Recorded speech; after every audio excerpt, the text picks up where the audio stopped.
kita dalam keadaan sehat walafiat dan tetap semangat belajar di rumah. Marilah kita senantiasa memanjatkan puji syukur kehadirat Allah Subhanahu wa Ta'ala atas segala rahmat dan hidayahnya, sehingga kita diberi kesempatan dan kesehatan untuk mengikuti pelajaran seperti biasanya. Salawat dan salam semoga tetap tercurahkan kepada junjungan kita Nabi besar Muhammad sallallahu alaihi wasallam sebagai uswatun hasanah, suri teladan bagi kita semua.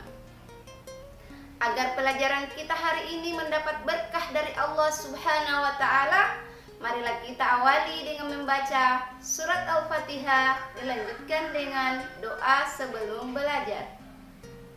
Dimulai. A'udzu billahi minasy syaithanir rajim. Bismillahirrahmanirrahim. Alhamdulillahi rabbil alamin. Ar-Rahmanir Rahim. Maliki yaumiddin. Iyyaka na'budu wa iyyaka nasta'in. Ihdinas siratal mustaqim. Siratal ladzina an'amta 'alaihim ghairil maghdubi 'alaihim waladdallin. Selanjutnya kita baca doa belajar.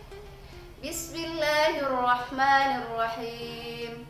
Rabbi zidni ilma warzuqni fahma. Yang artinya, ya Allah, tambahkanlah ilmu pengetahuanku dan berikanlah aku rezeki pemahaman yang baik. Amin. Nah, pelajaran kita hari ini adalah beriman kepada kitab-kitab Allah Subhanahu wa Ta'ala. Anak-anakku sekalian, masih ingatkah kalian apa rukun iman yang ketiga? Nah, rukun iman yang ketiga adalah beriman kepada kitab-kitab Allah Subhanahu wa Ta'ala. Dengan kompetensi dasar sebagai berikut. 1.4 menunjukkan makna diturunkannya kitab-kitab suci melalui rasul-rasulnya sebagai implementasi rukun iman. 3.4 memahami makna diturunkannya kitab-kitab suci melalui rasul-rasulnya sebagai implementasi rukun iman. Anak-anakku sekalian, tujuan pembelajaran kita pada hari ini adalah yang pertama, meyakini adanya kitab-kitab suci kepada rasul-rasulnya sebagai implementasi rukun iman. Kemudian yang kedua adalah menunjukkan sikap percaya diri sebagai implementasi diturunkannya kitab-kitab suci melalui rasul-rasulnya. Dan yang ketiga adalah memahami makna diturunkannya kitab-kitab suci kepada para rasulnya sebagai implementasi dari rukun iman. Pengertian beriman kepada kitab Allah adalah percaya dan yakin sepenuh hati bahwa Allah Subhanahu wa Ta'ala telah menurunkan kitab-kitabnya kepada para rasulnya untuk disampaikan kepada seluruh umat manusia untuk dijadikan sebagai pedoman hidup bagi manusia agar dapat meraih kebahagiaan baik di dunia maupun di akhirat. Anak-anakku sekalian, tahukah kalian kenapa kita harus beriman kepada kitab-kitab Allah Subhanahu wa Ta'ala? Nah, perintah beriman kepada kitab-kitab Allah Subhanahu wa Ta'ala terdapat dalam Quran surah An-Nisa ayat 136 yang berbunyi, A'udzu billahi minasy syaithanir rajim. Bismillahirrahmanirrahim.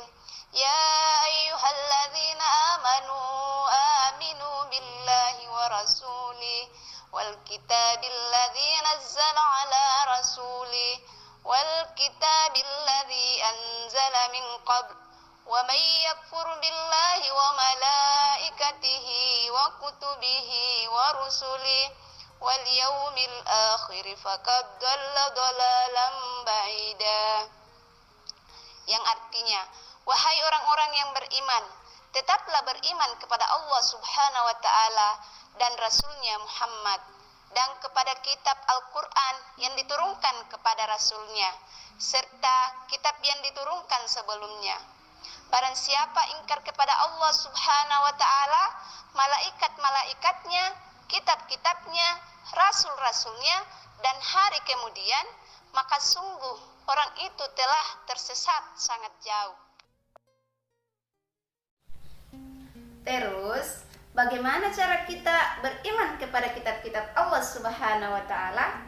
Caranya adalah dengan meyakini bahwa Allah Subhanahu wa ta'ala telah menurunkan kitab-kitabnya kepada para rasulnya melalui perantaraan malaikat Jibril. Nah, kitab-kitab tersebut kita harus jadikan sebagai pedoman hidup untuk menuntun dan mengatur cara kita bersikap dan berperilaku agar kita bisa mencapai kebahagiaan dan keselamatan dunia dan akhirat. Anak-anakku sekalian, sekarang mari kita mengenal nama-nama kitab yang pernah Allah turunkan kepada para rasulnya. Yang pertama, kitab Taurat. Nah, kitab Taurat ini diturunkan kepada Nabi Musa alaihissalam sekitar abad ke-12 sebelum Masehi di kota Israel dan Mesir. Dalam kitab Taurat itu menggunakan bahasa Ibrani. Kemudian, kitab yang kedua adalah kitab Zabur. Kitab Zabur diturunkan kepada Nabi Daud alaihissalam, di mana pada masa itu Nabi Daud sedang menduduki tahta sebagai raja di Bani Israel. Kitab Zabur ini diturunkan pada abad ke-10 sebelum Masehi di daerah Kanaan. Dan kitab yang ketiga adalah kitab Injil. Kitab Injil diturunkan kepada Nabi Isa alaihissalam sekitar abad 1 Masehi dan diturunkan di daerah Yerusalem. Dalam bahasa Yunani, Injil artinya pemberi selamat atau pemberi kabar gembira. Dan kitab yang terakhir yang Allah turunkan adalah kitab suci Al-Quran. Kitab suci Al-Quran diturunkan kepada Nabi Muhammad SAW di kota Mekah pada abad 6 Masehi. Di dalam Al-Quran terdiri dari 114 surah, terbagi ke dalam 30 juz, 6.236 ayat. Al-Quran diturunkan selama 22 tahun, 2 bulan, 22 hari. Nah, Al-Quran ini diturunkan untuk menyempurnakan kitab-kitab sebelumnya. Al-Quran diturunkan kepada seluruh umat manusia sebagai rahmatan lil alamin. Anak-anakku sekalian, apa sih hikmah beriman kepada kitab-kitab Allah Subhanahu wa ta'ala? Hikmahnya yang pertama, memberi petunjuk kepada manusia untuk menentukan mana yang baik dan mana yang tidak baik. Kemudian yang kedua adalah pedoman hidup agar manusia tidak berselisih paham dalam menentukan kebenaran. Kemudian yang ketiga adalah memberikan informasi tentang sejarah kehidupan orang-orang terdahulu. Sebagai kesimpulan pada pelajaran kita hari ini, bahwa semua umat Islam wajib mengetahui kitab-kitab Allah Subhanahu wa ta'ala, yaitu kitab Taurat, kitab Zabur, kitab Injil, dan kitab suci Al-Quran. Anak-anakku sekalian, sebagai bahan evaluasi pada pelajaran kita hari ini, anak-anakku semua dipersilahkan untuk mengerjakan lembaran LKS yang sudah dibagikan sebelumnya. Dan hasilnya nanti dikirim ke grup kelas 5. Nah, cukup sekian pertemuan kita pada hari ini. Insya Allah kita akan bertemu kembali pada pelajaran berikutnya dengan tetap semangat belajar di rumah.